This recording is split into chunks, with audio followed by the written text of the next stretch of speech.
Leader TV जे programme interview में आवां जो मेज़बान डॉक्टर अयूब शेख ऐं मूंसां गॾु आहे नामियारो रिसर्चर शाह लतीफ़ समेत ॿोली जे मुख़्तलिफ़ सिन्फ़ुनि जे हवाले सां नामियारो माण्हू कहाणियूं तनक़ीद ऐं मॉडर्निज़म ऐं पोस्ट मॉडर्निज़म जी प्रॉपर तहक़ीक़ कंदड़ शख़्स कराची यूनिवर्सिटी जो प्रोफेसर डॉक्टर अब्दुल गफ़ूर मेमण साहब असां सां गॾु मौजूदु आहे। अचो त डॉक्टर साहब सां इन्हनि ॿिनि इशूज़ ते पाण ॻाल्हाईंदासीं ऐं ख़ासि तौर ते मां चाहियां थो त शाह लतीफ़ ते ऐं हीअ जेका आलमगीरियत हुनजो इशू आहे हू सम्झे थो त आलमगीरियत खां सवाइ कोई बि न जी सघंदो हिन जहान में, इहा ॻाल्हि सॼी सम्झूं। डॉक्टर साहब अस्सलाम वालेकुम। वालेकुम सलाम। वॾी महिरबानी। आउं चाहियां थो त शाह लतीफ़ जे बारे में मूं वटि हिकिड़ा ॿ टे तनक़ीदी सवाल त आहिनि, पर मूंखे हिकिड़ी ॻाल्हि तव्हां ॿुधायो। माण्हू चवनि था त शाह जो दौरु 1752 में हिकिड़ो शख़्स ॼाओ 89 में वियो, हाणे हुनजो हू दौरु ख़तमु थी वियो ऐं नए ज़माने में को नओं शाह, का नई ॻाल्हि, को नओं नज़रियो जेको आहे उहो हुजणु खपे ऐं शाह खे त पढ़िजे, उनजे फ़िक्र उनजी सॼी ॻाल्हियुनि खे सम्झिजे, पर असांजे कम जो न आहे। छा था चओ? शाह लतीफ़ फिज़िकली तौर सां जेकॾहिं इन दौर में 1752 वारे दौर में जेकॾहिं 89 में ख़तमु थी वियो, 1102 खां 1190 ताईं जेकॾहिं इहो जेको आहे सो दौरु आहे ऐं इन में असां चऊं त शाह लतीफ़ ख़तमु थी वियो। 1689 खां 1752 में जेकॾहिं फिज़िकली ख़तमु थी वियो त छा उनजा शाइरी, उनजो कौल, उनजो फ़लसफ़ो, उनजो नज़रियो इहो बि सभु ख़तमु थी वेंदो छा? जेकॾहिं ईअं हुजे हा त पोइ दुनिया जी तारीख़ रोज़ नई ठहे हा न, उहो त माज़ी हुजे ई न। उहो रसूल हमज़ा तोफ़ वारी ॻाल्हि त जेकॾहिं असां माज़ी खे गोली हणंदासीं त मुस्तक़बिल तोप सां उॾाए छॾींदो। त शाह लतीफ़ शाइरी जे ज़रिए फ़लसफ़ो ॾिनो, ईअं ई जीअं यूनान में परमनाइट्स शाइरी जे ज़रिए फ़लसफ़ो ॾिनो, शेक्सपियर शाइरी जे ज़रिए फ़लसफ़ो ॾिनो। उन वक़्त जा जेके बि फ़लसफ़ा हूंदा हुआ शाइरी जे ज़रिए ईंदा हुआ, दास्तान बि शाइरी जे ज़रिए ईंदा हुआ। त उन वक़्त जो हिकिड़ो ट्रेंड हो। शाह लतीफ़ आम तौर सां माण्हू सम्झनि था त हाणे हिकिड़े दौर जो शाइर हो, पर शाह लतीफ़ जी शाइरी असां सां हर दौर में गॾु हले पई। जेकॾहिं ईअं न हुजे हा त अॼु असां शाह लतीफ़ ते थोरी ॻाल्हायूं। जेकॾहिं दास्तान शाह लतीफ़ जा खणंदासीं त उहे तमसीली आहिनि, ठीकु आहे, अलामती आहिनि, हा, पर उन्हनि जे अंदरि फ़िक्र जेको आहे हुजनि बि या न बि हुजनि का ख़बर आहिनि, हा भले न हुजनि, पर उन्हनि जी तमसीली फ़िक्र जेको आहे उहो अप्लाई असां कंदासीं त बिल्कुलु असांखे अॼु ते बीहंदो। काइनात जा सुवाल हुन वटि आहिनि, हुन संसार जा सुवाल थो सम्झाए, माण्हू जी हक़ीक़त जा सुवाल थो सम्झाए, माण्हू जी ज़िंदगी जा सुवाल थो ॿुधाए, जवाब थो ॾिए, कीअं माण्हू खे गुज़ारणु खपे, प्यारु छा आहे, तव्हांजो क़दुरु छा आहे, अहसासु छा आहे, रिश्ता छा आहिनि, अकेलाई छा आहे, सफ़रु छा आहे, जदोजहद छा आहे। हर मौज़ू ते शाह लतीफ़ तव्हांखे को न को फ़लसफ़ो ॾिए थो। त शाह लतीफ़ इहो असां चई नथा सघूं त शाह लतीफ़ जो को दौरु ख़तमु थी वियो, भले पोस्ट मॉडर्न दौरु हुजे जंहिंमें डिसेंट्रलाइज़ेशन थी रही हुजे, जंहिंमें असांखे भले असांखे ब्लैक ह्यूमर जी सूरत हाल मिले, असांखे कमर्शलाइज़ेशन जी मिले, जंहिंमें हर माण्हू कमोडिटी हुजे, हर शइ कमोडिटी, उमेद ई न हुजे, लॻे त असां अंधी सुरंग में घिरी विया आहियूं। शायदि हीअ दुनिया हाणे डिस्ट्रॉय थियण पई वञे, डिस्ट्रक्शन न, जेको डिस्टोपिया जो मुंहिंजो तस्वुरु आहे न उहो इहो ई आहे। त यूटोपियन तस्वुरु त वरी बि आइडियलाइज़ हो, हीअ त डिस्टोपियन आहे, माना सभु कुझु फना करिणो आहे, तबाह करिणो आहे। त उन में बि शाह लतीफ़ असां वटि खां गॾु बीठो आहे। हू चवे थो त नाउमेदी आज को ओछण आदेसी, नाउमेदी जेका आहे उहा असांजो आजको आहे, असां उमेद त खणो ई कोन था, ओछण आहे आदेसिन जो। कॾहिं ताज़ी पुठिते कॾहिं हेठि हलनि, सामीअड़ा समुंड में तुम्बे जीअं तरनि, जे वागूं वात वञनि त कुसनि कुछनि की न की। त आहे ई नाउमेदी, तॾहिं बि स्ट्रगल करणी आहे, छो त मरां अॻे पोइ, पर मरां मार्ग में। जेकॾहिं रस्ते में हूंदीसि सफ़र कंदे जेकॾहिं हूंदीसि वञा पई ऐं उते पोइ मरंदीसि त उहो ई बहितरु सूर। नंबर ॿी ॻाल्हि त शाह लतीफ़ वटि जेको दर्दु आहे उहो हुनजो मुर्शिद आहे। यानी असां अॼु ॾींहं ताईं माण्हुनि खां पुछंदा रहंदा आहियूं शाह जो मुर्शिद कहिड़ो, हुनखे कंहिं सेखारियो। शाह लतीफ़ पाण थो चवे त जेको हुनजो सूंहुं आहे, जेको रैबर आहे, उहो हुनजो दर्दु आहे, सूर आहे। ॾुखनि ॾेखारियासीं गूंदर घस पिरीअ जो, सुहाई सूरनि कई एकांदी होतसी। सूरनि रैबरी कई न, तंहिंजे करे चवे थो त सूरायती सॾ करे सॾ सूरनि खे, सूरायती सॾ करे सॾ सूरनि खे, सूरनि बगस हॾ से पिण सेके सूरसी। वाह साईं वाह। हाणे जॾहिं हू इन लेवल ते थो पहुचे त सूर दर्द तव्हांखे जीआरीनि था, तव्हांखे संवारीनि था, तव्हांखे मंज़िल ॾेखारीनि था, तव्हांखे पंहिंजी वजूद जो जस्टिफिकेशन ॾियनि पिया त तव्हां आयो। उहो दर्द आहे। ऐं दर्द मेडिकल साइंस में त दर्दी ज़िंदगी जी अलामत आहे न। डॉक्टर पेर खे सुई हणी चवंदो भाउ सूरु थिए थो, हा भाउ सूरु थिए थो, त पुछण खां वली दां कंदो ऐं पोइ चवंदो हा भाई इहो इलाही आहे, सूरु नथो थिए त माना मरी वियो न। तंहिंजे करे माना दर्द ई ज़िंदगी आहे। त शाह लतीफ़ दर्द खणी असां सां गॾु थो हले न, चवे थो तव्हांखे सेखारे पियो, दर्दी तव्हांजो मुर्शिद आहे। हाणे शाह लतीफ़ वटि इहो आहे त भई तव्हां पंहिंजे वजूद जो जेकॾहिं पर्पज़ लेस आहे तव्हांजो, तव्हां आम कामन माण्हू आहियो, तव्हां ज़िंदगी पर्पज़ लेस आहे, त उहो तव्हां जोर पैदा, पंहिंजो एसेंस जोर पैदा कीअं कंदा? हू चवे थो उहो तव्हां तॾहिं कंदा जॾहिं तव्हां रवायतुनि खां बग़ावत कंदा, तॾहिं तव्हां पंहिंजे वजूद में महसूसु कंदा त मां बि आहियां। ऐं उते तव्हांखे महसूसु जॾहिं थींदो त मां आहियां त माना मुंहिंजी अहमियत आहे, मूंखे केरु तस्लीम पियो करे, मुंहिंजे अॻियां केरु झुके पियो।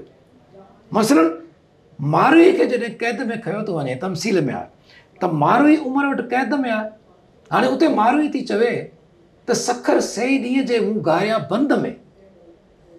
हाणे सखर उहे ॾींहं कीअं था थी सघनि जेके बंद में गारिजनि, छो त उमिरि जो चयो मञे ई नथी न, त हुनखे अहसासु थो थिए त उमिरि बादशाह बि मुंहिंजे अॻियां झुकी थो पवे, मूंखे मञाए नथो सघे, इते मुंहिंजी अहमियत आहे, माना पर्पज़ मिली वियो, एसेंस मिली वियो।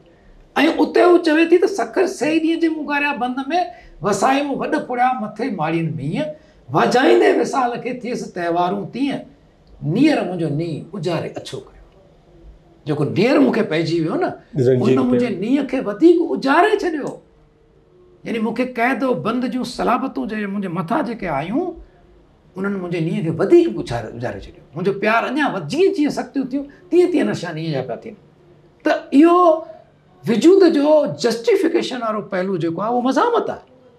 ऐं बिटाई असांखे मज़ामत जो एॾो सारो वॾो जेको ॾियणो आहे एस्पेक्ट, उहो असां अॼु जे दौर में कीअं था विसारे सघूं?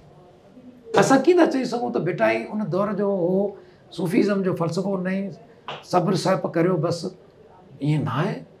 बिटाई जॾहिं असांखे उन वक़्त जे हवाले सां शुक्र ऐं सब्र खे कंदी आहियां जंहिं संधी सोईपुर जे साम्हूं, इहा त थी हिकिड़ी आम लेवल, हिकिड़े आम माण्हू जी लेवल आहे न, जेको बेसब्रो आहे, जेको चवे थो त शुक्र ऐं सब्र खे आउं काॾे कंदी। पर बिटाई उन लेवल ते पहुचे थो जॾहिं चवे थो त सब्र ऐं शुक्र खे हथु कयो मूं हाण, प्रेम अची पाण पिटीअ खे पुछेजि तूं। हाणे मूंखे तूं पाण अची पुछजांइ, मूंखे हाणे का बि ज़रूरत कोन्हे, पेशेंस अची वियो तबियत में, छो त मूं सब्र शुक्र जी लेवल खे पहुची वियुसि। बिटाई वटि आम माण्हू जो तसवुर बि आहे न। जेकॾहिं आम माण्हू आहे त अंगण ताज़ी ॿाहिरि कुंडियूं पखा पट सुअनि, सुरई सेज पासे पिरी मरपा मींहं वसनि, असां पिरी शल हुन बराबरि ॾींहं।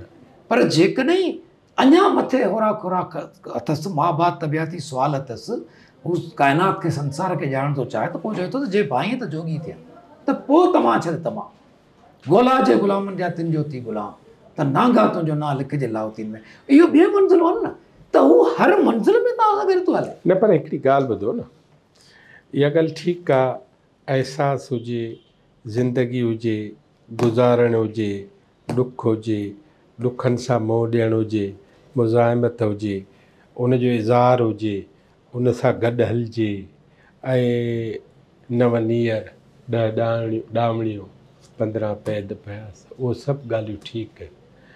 पर शेक्सपियर जे हूंदे बि हा मुआशी फ़लसफ़ो आयो न इंग्लैंड खे हलाइण जे लाइ, हा बिल्कुलु ख़ुदि इंग्लैंड खे वॾी ताक़त बनाइण जे लाइ। त मुंहिंजो पंहिंजो ख़्यालु आहे हिकिड़ो इन ॻाल्हि ते बि त छा सोचे सघिजे थो त ख़ुदि शाह लतीफ़ खां अवल सिंध वधीक और ऊचाई में हुई। मां ईअं नथो चवां त शाह जे करे का पोइते थी, पर शाह जॾहिं न हो तॾहिं असां वटि मोने दड़ो बि हो, उनजो सॼो सिस्टम, उनजो सॼी उथा वेठी, उनजो हा। त हाणे तव्हांजे ख़्याल में शाह लतीफ़ जे अहसासनि सां गॾु हली इकनॉमिक्स खे अॻिते वठिजे, साइंस खे अॻिते वठिजे, या शाह इन्हनि ॿिन्ही जी बि पूराई करे थो? असांजी ग़लती इहा ई हूंदी आहे, हिते ई असां ग़लति हूंदा आहियूं। हिकिड़ो दफ़ो शेख अयाज़ खां कंहिं पुछियो, साईं सिंध कॾहिं आज़ादु थींदी? जवाबु ॾिनई त साईं आउं शाइरु आहियां, मूंखां शाइरी जे बारे में जेको पुछंदा जवाबु ॾींदुसि। बिल्कुलु। मूंखां तव्हां सिंध जी पुछो पिया त आउं को तव्हांजो रुहानी मुर्शिद आहियां छा जो ॿुधायां त सुभाणे ज़िंदा आज़ादु थींदी? ॻाल्हि इहा त ज़िंदा रहण जे लाइ ज़िंदगी जा मुख़्तलिफ़ एस्पेक्ट्स आहिनि। माण्हू खे मुआशात बि खपे, मुआशी निज़ाम बि खपे, माण्हू खे समाज बि खपे, माण्हू खे साइंस बि खपे, माण्हूअ खे अख़लाक बि खपे, माण्हू खे रिश्ता बि खपनि, माण्हूअ खे संस ज़िंदगी जी रूह खे बहलाइण बि खपे। सभु ज़िंदगी जा हिसा आहिनि। ऐं इहो कॾहिं बि नथो थी सघे त शाह लतीफ़ खां पोइ कुझु बि अॻियां ज़रूरत न पवे कंहिं शइ जी। ठीकु आहे। शाह लतीफ़ खां पोइ असांखे शाइरनि जी बि ज़रूरत आहे। हा हा। असांखे शाह लतीफ़ खां पोइ इकनॉमिस्टनि जी बि ज़रूरत आहे, साइंस जी बि ज़रूरत आहे, मुआशिरदाननि जी बि ज़रूरत आहे। ईअं न आहे त शाह लतीफ़, पर शाह लतीफ़ जेको आहे उहो असांजो हिकिड़ो सरमायो आहे जेके असां पेती में वेड़े रखी नथा सघूं। ठीकु थियो। पर इन जो मतिलबु इहो कोन्हे त काल मार्क्स जी अहमियत कोन्हे। इन जो मतिलबु इहो कोन्हे त हा शाह लतीफ़ पंहिंजी जॻह ते सरवाणी ज़रूरु करे थो, पर उनजे पढ़ण सां असांखे वॾी इंस्पायरेशन मिले थी। उनजे पढ़ण सां असांखे कल्चर मिले थो, असांखे ॿोली मिले थी, असांखे समाज उन वक़्त जो क़द्रु, सिंधी ओरिजिनलिटी समाज जी, सिंधी माण्हू जी नफ़्सियात, घट गेड़ पंध, माण्हू पखी जानवर, रस्म रवाज, सिंध सॼी जी सॼी असांखे मिले थी। त शाह लतीफ़ जॾहिं असां पढ़ूं था त उनमें मिले थी। त असांखे सिंध जी ॼाण जेके ॼाणणी आहे त शाह लतीफ़ पढ़ो। सुर कामोर रुॻो हिकिड़ो पढ़ो तव्हां, माण्हू चवंदा रुहानी मुर्शिद आहे। अड़े बाबा कामोद जी मतिलबु छा आहे? काम मां निकितल आहे, कामोद। जहिड़ी सिच ककोर तहिड़ी में अखियुनि में, मुहाणी जी अखियुनि में छा आहे? सिच जी ककोर लॻी पई आहे। कींचर ॿिन्ही कंधे में टिलनि मोहर। जेके मुहाणियूं आहिनि उहे चए थो त कींचर जे ॿिन्हिनि कंधनि ते टिलनि मोहरनि वांगुरु टिलनि पियूं। तमाचीअ तंबूर राति वॼाया रेल में। केरु मतिलबु त सम्झाए त हू चवणु छा थो चाहे हिते, कहिड़ी शइ पियो चवे? त हक़ीक़त में शाह लतीफ़ जेको आहे उहो ज़िंदगीअ जे कहिड़े एस्पेक्ट आहे जेके हू नथो खणे। पर इन जो मतिलबु इहो हरगिज़ कोन्हे त अॼु जे दौर में असां ॿिया इल्म न पढ़ूं, नफ़्सियात न पढ़ूं, जदीद नफ़्सियात न पढ़ूं, क्वांटम फिज़िक्स न पढ़ूं, या इकनॉमिक्स न पढ़ूं। न, बिल्कुलु पढ़णु घुरिजे। ऐं असांखे अॼु जे दौर सां कुलो कुला में मिलाए असांखे मार्केट खे सम्झणु घुरिजे, एक्सप्लाइटेशन खे सम्झणु घुरिजे, कमर्शियल बदमाशियुनि खे सम्झणु घुरिजे। आउं सम्झां थो त क्लास सिस्टम जी इहा वर्स्ट शकिल आहे दुनिया जी। इन वर्स्ट शकिल खे असांखे सम्झणु घुरिजे त हीअ प्लोटोक्रेसी हले पई दुनिया में, जेके डेमोक्रेसी चई थी वञे या प्लोटोक्रेसी आहे, जेका धन राज आहे, चोर बाज़ारी आहे, जेके क्लिप्टोक्रेसी चइजे। इन में इंसानु सिर्फ़ु उहो जी सघे थो जंहिं वटि ताक़त आहे, जंहिं वटि दौलत आहे। हाणे ताक़त मुख़्तलिफ़ ताक़त जा रुख आहिनि। बिल्कुलु ठीकु आहे। त आम आवाम जेको आहे उनजे हाणे 8 अरब आबादी में तव्हांजा 2-2 करोड़ वधि में हूंदा पैसे वारा न, जेके ताक़त जे रोल ते जीअंदा। पर बाक़ी जेका अर्बन जी आबादी आहे उहा त वेचारी सूरनि में हूंदी न, तबाह थी रही हूंदी, मरी रही हूंदी, ऐं नफ़्सियाती अज़ियतुनि में हूंदी, जेका असां रोज़ु ॾिसूं था, ॿुधूं था। त डॉक्टर साहिबु तव्हां छा खणो उहो तव्हां सां गॾु हुजे। ठीकु, उन सां तव्हांखे इंस्पिरेशन बि मिले थी, तव्हांखे एक्सप्रेशन बि मिले थो, तव्हांखे ताक़त बि मिले थी, जदोजहद जा ॾस बि मिलनि था, रुहानियत मिले थी, गस बि प्यार मिले थी, प्यार बि मिले थो। ठीकु आहे। मुखालफ़तुनि रुकावटुनि जी ख़बर बि पए थी जी ऐं ड्रिघा सफ़र करण जी आदत बि पए थी, ॾुखिया डूंगर कह गणी उहो सभु कुझु पए थो। ठीकु आहे। साइंस उहा सिंधी माण्हुनि वटि आहे ई कान। हा हाणे शाह लतीफ़ बि गॾु खणूं, साइंस कीअं हलंदी असां सां गॾु। मूं उन ते ई किताबु लिखियो आहे। हा मज़े जी ॻाल्हि इहा आहे त मुंहिंजो किताब ई उन ते लिखियलु आहे, शाह लतीफ़ जा फ़िक्री रुख, जंहिंमें मूं टोटल घणो 80% किताब में साइंसी हवालनि सां उन जा रुख जाचिया आहिनि। त जेकॾहिं क्वांटम फिज़िक्स आई आहे त क्लासिकल फिज़िक्स जो दौरु ख़तमु थियो। ठीकु। क्लासिकल फिज़िक्स पंहिंजी जॻह ते आहे मौजूदु, पर कार्ल मार्क्स क्वांटम फिज़िक्स ताईं हो। उन क्वांटम फिज़िक्स क्लासिकल फिज़िक्स ताईं हो, उन क्वांटम फिज़िक्स ॾिठी कान। दौरु बदिलजी वियो, फिलासफ़ी जा एस्पेक्ट सवाल ई बदिलजी विया। काइनात जूं जेके खोजनाऊं आहिनि उन्हनि काइनात जे स्केप खे अञा वसी करे छॾियो। असां कहिड़े ज़मानो मकान में जियूं पिया, असां कहिड़े पल में जियूं पिया, इहो दौरु ई बिल्कुलु हिकिड़ो अलॻि अची वियो। इन जे लाइ असांखे हुन किताब में मूं इहो बहस कयो आहे त शाह लतीफ़ ज़मान मकान जे अंदरि ज़मान में वक़्त खे बीहण जो तस्वुरु शाह लतीफ़ वटि मौजूदु आहे। शाह लतीफ़ कीअं थो बीहारे, वक़्त खे कीअं थो बीहारे, चए थो ढोल मखणे बाणी ऐं प्रै मखणे पांद, आऊं पंहिंजो कांद लोकां लिकी रहियां। कंसेप्ट हिकिड़ो अची वियो शाह लतीफ़ वटि त वक़्तु बीह रहे, स्टिल थी वञे, त आऊं पंहिंजो कांद लोकां लिकी रहियां। जेकॾहिं वक़्तु गुज़री वियो त मूं वटां ही सभु कुझु ख़तमु थी वेंदो। तंहिंजे करे वक़्तु जेको वहिकिरो आहे वक़्त जो, इहो सम्झाए पियो शाह लतीफ़ त वक़्त जे वहिकिरे में तव्हांखे बि फ़ना थी वञिणो आहे, तव्हांखे बि ख़तमु थी वञिणो आहे, ऐं वक़्तु टाइम एंड स्पेस जे वहिकिरे में जेको बि आयो आहे उहो ख़तमु थी वेंदो। तंहिंजे करे हाणे अॼु असां चऊं था त यार ओचितो फलाणो माण्हू मरी वियो। शाह लतीफ़ त उन वक़्तु चयो आहे न त कहिड़ी सुते सार विझ खवंदी वेसरा, तो जेॾा तो यार लहरूं लहवारा कया। कहिड़े हाणे ज़िंदगी जा कहिड़ा एस्पेक्ट्स आहिनि जेके मेडिकल तौर सां सुठा आहिनि, जिन खे सादगीअ में खणणु घुरिजे। शाह लतीफ़ खणे थो, सुरमारी सॼो भरियो पियो आहे, सामूंडी सुर सॼो भरियो पियो आहे। त सादो खाइणु, सादो घुमणु, सादो रहणु, इहे सॼी ज़िंदगी जो साइंसी पहलू, हर वक़्तु चुरपुर में हुजे, हर वक़्तु चुरपुर, त साइंसी पहलू आहिनि इहे।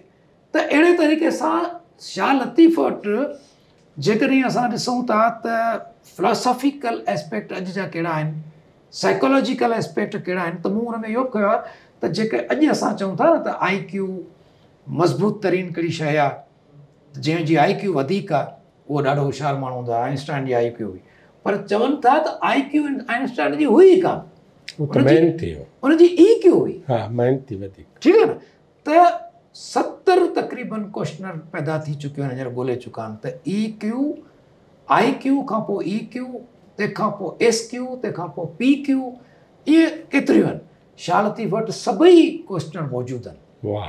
शाह लतीफ़ IQ जी ॻाल्हि बि करे थो, पर IQ खां पोइ तव्हां स्टीवन कवी खे पढ़ो त हू चए थो IQ खां पोइ तव्हां जी PQM आहे, PQ खां पोइ EQM आहे, ऐं इहे सभई जेकॾहिं तव्हांजूं क्वेश्चनर्स आहिनि त तव्हांजी SQ यानी स्पिरिचुअल क्वेश्चनर वधीक मज़बूत थींदी। ऐं शाह लतीफ़ वटि हर किरदार जी EQ ॾाढी मज़बूत आहे, इमोशनल क्वेश्चनर। ऐं कामयाबु माण्हू उहो ई हूंदो आहे जंहिंजी इमोशनल कंडीशन काबू में, कंट्रोल में हुजे। EQ त भले हुजे न हुजे, पर कंडीशनल जेकॾहिं तव्हांजी EQ मज़बूत आहे त तव्हांजी SQ मज़बूत थींदी। तारीख़ में महात्मा गांधी अहिड़ो हो जंहिंजी SQ तमामु घणी मज़बूत हुई, EQ ॾाढी मज़बूत हुई। ऐं अंग्रेज़नि लिखियो आहे त उन माण्हू जी एतिरी त EQ मज़बूत हुई जो असां लाइ कहिड़ियूं कहिड़ियूं ॻाल्हियूं कंदा हुआसीं। हू पेशेंस ॾाढो सां माण्हुनि खे सम्झाईंदो त हिनजो हीउ जवाबु, हिनजो हीउ जवाबु, जज़्बाती थियणु। त असां अॼु जे दौर में माण्हू बेज़ार, रोडनि ते ट्रैफिक जाम आहे, मथो पिटीनि पिया, इते तव्हांखे EQ कमु ईंदी। कंपनियुनि में तव्हां वञो था, राति ॾींहुं कमु आहे, इते तव्हांखे EQ कमु ईंदी। रिश्तनि में तव्हांखे SQ कमु ईंदी। तव्हांजी स्पिरिचुअलिटी केतिरी वधीक आहे। तव्हांजा शाह लतीफ़ हर हिकु कैरेक्टर खे खयो आहे ऐं उनजी ॿुधाई आहे त हिन में कहिड़ी ख़ासियत आहे। जेकॾहिं सफ़र में माण्हू जेकॾहिं आहे ससुई त ससुई सफ़र जो पंधु कहिड़ो बि करे जॾहिं आॾ तरह छा आड़ा डूंगर खे ॾारूं हींअरो हेरण पन जियां फुटी थियो फारूं कंहिंखे ॾेखारियूं कोन्हे सौदागर सूर जो इन लेवल ते कंडीशन ते पहुती आहे पर हुनजी EQ आहे त वञे पई भले सिज लही वञे ऊंधाए थी वञे वावरे जी वेर पई वञे छो त हू पंहिंजो मक़सद सां सची आहे सर्तियूं चवणु थी त सुबुह जो हलंदासीं अॼु त राति जो रहो चए थी सुभाणे ताईं सूर केरु सहंदो सर्तियूं सुभाणे ताईं सूर केरु सहंदो सर्तियूं रुआ रहन न घटि में पहिरियां जा पूरा आऊं हुया ई मंज़ूर पर हींअर हलंदी हो तॾहिं इहा जेका स्ट्रगल जे लाइ विल आहे त मुंहिंजो ख़्यालु इहो आहे त साइंटिफिक जेका अप्रोच आहे उन में साइंस जी इंटरप्रिटेशन थोरी ग़लति थियल आहे असां सम्झंदा आहियूं साइंस जो मतिलबु आहे शयुनि जा अंबार मेडिसन्स ई मेडिसन्स हक़ीक़त इहा आहे त लखनि सालनि जा जेके माण्हुनि जा तजुर्बा आहिनि उहे वॾी अहमियत था रखनि साइंस जी हैसियत उन्हनि जी बि आहे असांजे सिंध में इको प्रेशर जी टेक्नोलॉजी वॾी अहमियत थी रखे सिंध में असांजी जेका जड़ियुनि ॿूटियुनि वारी जेका शयूं हुयूं उहे बि वॾी अहमियत थियूं रखनि साट सोण जेके थींदा आहिनि इहे बि वॾी अहमियत था रखनि ऐं उनखां पोइ असां वटि माण्हुनि वटि सभु गॾिजी सची अची वेंदा आहिनि उनखे जेको आहे सो ॻोठनि में उनजी कंदा आहिनि मज़ाक पुरसी छो कंदा आहिनि अकेलो छॾे ॾींहुं हाणे त अस्पताल में मरीज़ खे छॾियो बाबा अकेलो छॾियो आरामु खपे उहो त चवंदा आहिनि बाबा हिन सां गॾिजी वियो अकेला ई हिनजी दूरि थिए साइकोलॉजिकल ट्रीटमेंट आहे न इहा त साइंस इहा न आहे त फितरत खां परे करे छॾे तव्हांखे साइंस इहा आहे त तव्हांजी भलाईअ में एतिरो इस्तेमालु थिए जो तव्हांखे सुठो इंसानु ठाहे तव्हांजे ख़्याल में असां वटि साइंस इस्तेमालु थिए थी असांजे सिंधी माण्हुनि वटि अञा साइंस जी तस्वुर ई कोन पैदा थियो तव्हांजे ख़्याल में उन तस्वर पैदा करण लाइ छा कजे साइंस पढ़ाई वञे केरु पढ़ाईंदो प्राइमरी स्कूलनि खां तालीमी इदारनि जी त ख़बर अथव न तालीमी इदारनि में जेकॾहिं इहो लिखियलु हुजे त मूं पढ़ियो त मादो छा आहे लिखियलु त मादो त पैदा न को फना थी सघे थो न को मादो पैदा करे सघिजे थो छो त पैदा करण वारो त ख़ुदा जी ज़ात आहे सिर्फ़ु उहो पैदा कंदो साइंसी तस्वुरी जेकॾहिं बुनियादु इहो हुजे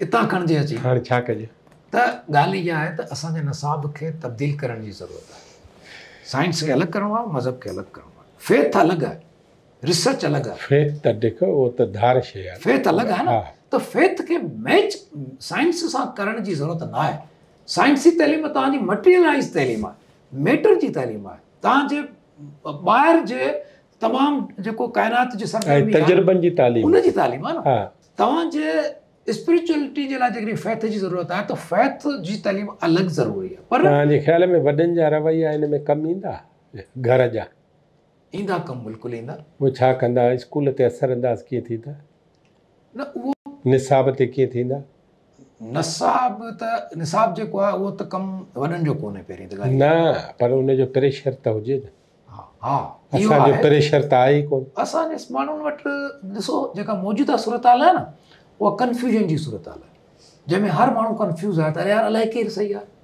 अलाए केरु सही आहे हीअ बि थी सही आहे हीअ बि सही आहे ऐं नतीजे तौर सां जेके पॉलिसियूं आहिनि न उन्हनि में बि ॿुॾे तरिया शिकार आहिनि हीअं बि सॼणु वाह वाह हूअं बि सॼणु उहो जेको शेख चयो न त भाग्या भौंकनि कुता भौंकनि केॾी आहे उनाड़ हवा में हर हर हीअं फाड़ हवा में हिते सभु को रड़ियूं पियो करे हीअ बि सही हू बि सही हीअ बि ग़लति हीअ बि ग़लति तंहिंजे करे केरु सही आहे हाणे प्रॉब्लम इहा त कूड़ जी लड़ाई कूड़ सां पई थिए असां कंहिंखे चओ त सही आहे सच त वीचारो कुंड लिकायो वेठो आहे न त हाणे असांजो जेको वॾो आहे उहो ख़ुदि कंफ्यूज़ आहे त पहिरीं त जेको नोहरारी साहिबु जेको आख़िरी हुन में जुमिलो लिखियो हो त now the knowledge that what is a clarity knowledge हाणे इहो आहे त हाउ टू बी क्लियर नॉलेज इहो न आहे त तव्हां वटि केतिरी इंफॉर्मेशन आहे नॉलेज इहो आहे त what is a correct information त जेकॾहिं करेक्ट इंफॉर्मेशन तव्हां वटि आहे तॾहिं तव्हां वटि नॉलेज आहे त अॼु जे दौर जी कामयाबी इहा आहे त तव्हां वटि करेक्ट इंफॉर्मेशन अचे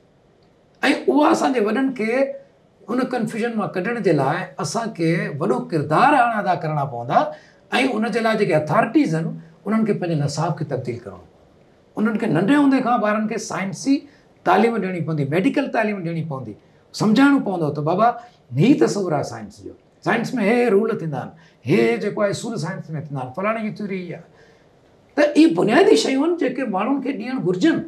निसाब न कंदा तब्दील त छा थींदो पाकिस्तान जो सिंध जो? जीअं हले पियो तीअं हलंदो रहंदो। ईअं हलंदो? हलंदो। इहा ख़ातिरी अथव या तबाह थींदो? ख़ालिद महराज साहिबु शायदि हिकिड़ो दफ़ो इहो ई चयो हो न त मूंखे ॾाढो इहो अफ़सोस थो थिए त पाकिस्तान ईअं ई हलंदो रहंदो। तो थी सघे थो त ईअं ई हलंदो रहे, पर ॻाल्हि इहा आहे त जेका सूरत हाल मुस्तक़बिल जा चैलेंज आहिनि उहे ॾाढा ॾुखिया आहिनि। दुनिया में मुस्तक़बिल जा जेके चैलेंज आहिनि उहे ऐं हालतूं तमामु ॾुखियूं अचणियूं आहिनि ऐं तमामु ॾुखिया चैलेंज ईंदा ऐं ईंदड़ जनरेशन खे का सुठी दुनिया असां कोन ॾेई वेंदासीं। उन्हनि खे तमामु ॾुखियूं हालतुनि खे फेस करिणो पवंदो।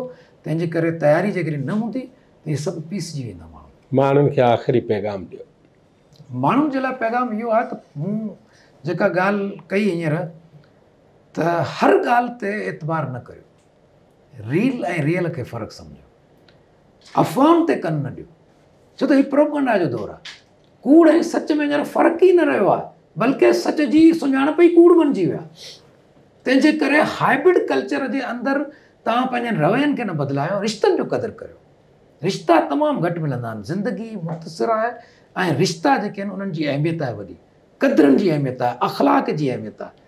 मुंहिंजो इहो आहे तव्हांजो पैगाम त कहिड़ी बि हालतूं हुजनि, कहिड़े बि दौर में हुजो, पर अख़लाक, इज़त, ईमानदारी, सच, रिश्ता उन्हनि खे पंहिंजे हथ मां न कढो ऐं सचाई जेको आहे उहा ॻोल्हे हथु करियो। कूड़नि ते भरोसो न कजो। महिरबानी। डॉक्टर साहिबु तव्हांजी वॾी महिरबानी। अवर टाइम ॾिनो ऐं पाण सैर हासिल गुफ़्तगू कई। ही हुआ असांजो रिसर्चर डॉक्टर गफ़ूर मेमण साहिबु, प्रोफेसर कराची यूनिवर्सिटी सिंधी शोबो।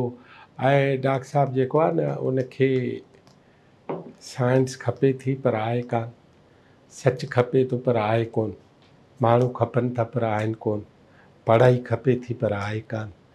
इन करे पढ़ाई, साइंस, सच ऐं महिनत, वरी चवे थो ईमानदारी बि हुजे, जुगाड़ बि न हुजे। सो हिकिड़े ईमानदार रिसर्च जे अॻियां जेका साइंटिफिक एप्रोच आहे उहा हुन रखी आहे।